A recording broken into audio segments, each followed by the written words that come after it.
12 cuentos fantásticos de lo vegetal. La literatura de lo fantástico, cuyo dominio se extiende a todo, no ha dejado pasar por alto ninguno de los reinos. El reino animal ha sido acaso el más fructífero para las imaginaciones fantásticas. El mineral tal vez haya sido el más baldío. A medio camino entre ambos hallamos el reino vegetal. Si no muchos, sí selectos son los escritores de lo fantástico que han hallado en él tramas y personajes para más de un relato inquietante. He aquí una lista de algunos de esos cuentos y autores que el azar me ha dejado leer. 1.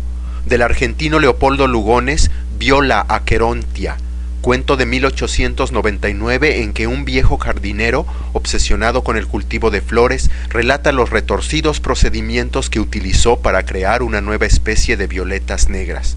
Al final del cuento se revela la extraña cualidad que poseen esas flores de la muerte y de qué manera tuvo que alimentarlas para que prosperaran.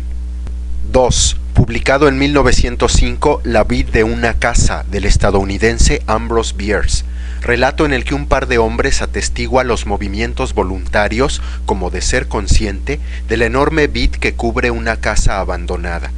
Cuento que aborda el tema clásico de la casa hechizada, pero de modo peculiar al valerse de una planta como medio de lo sobrenatural.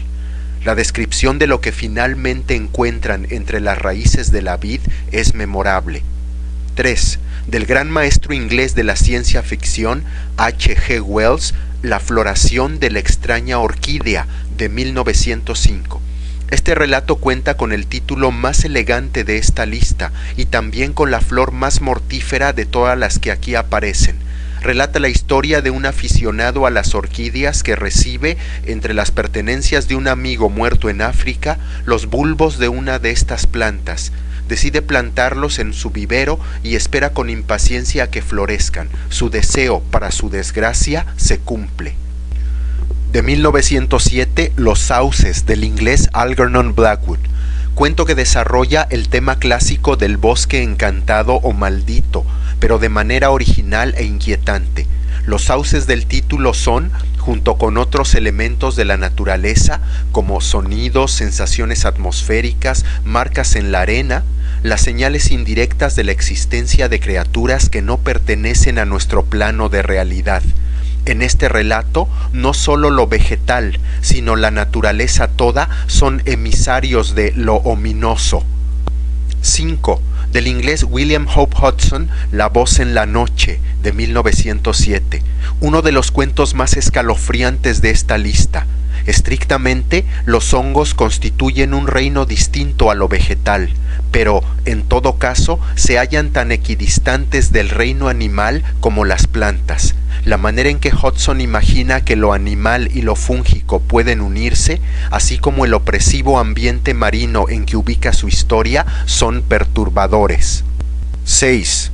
De 1922, El árbol del orgullo, del inglés Gilbert K. Chesterton.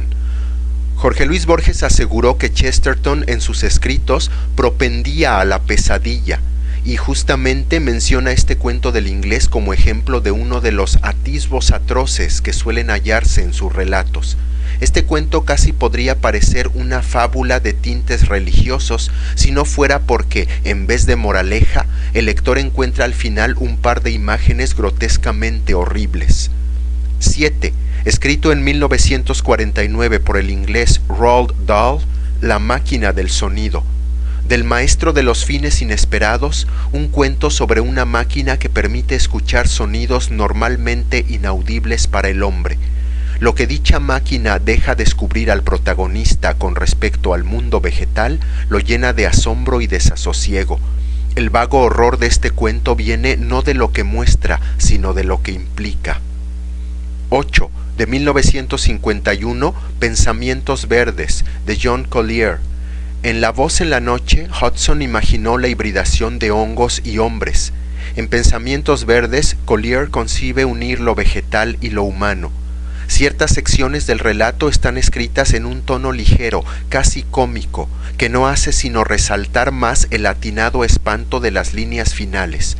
El lector descubrirá que las flores de los cuentos de Lugones y Roald Dahl comparten una atemorizante característica común con las flores de este relato.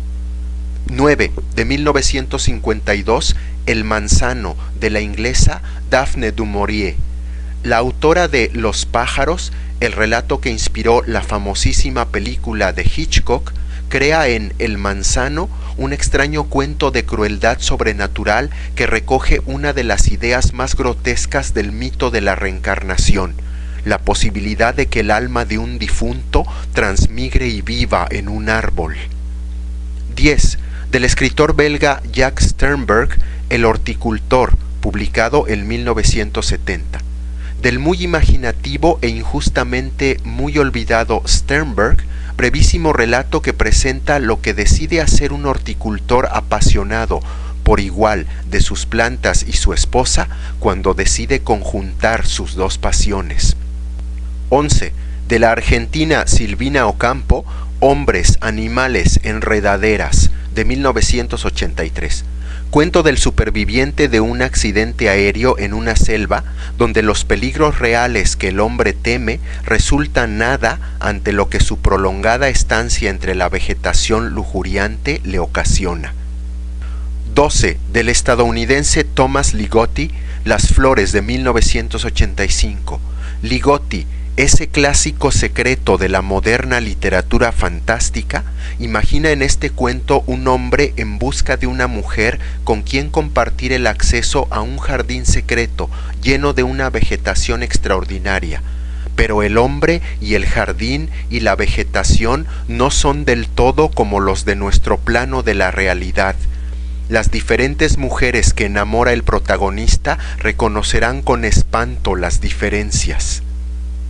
Quiero terminar diciendo que la naturaleza, nunca desdeñosa de lo extraño, puede presentar sus propios ejemplares sorprendentes para este muestrario de lo fantástico vegetal.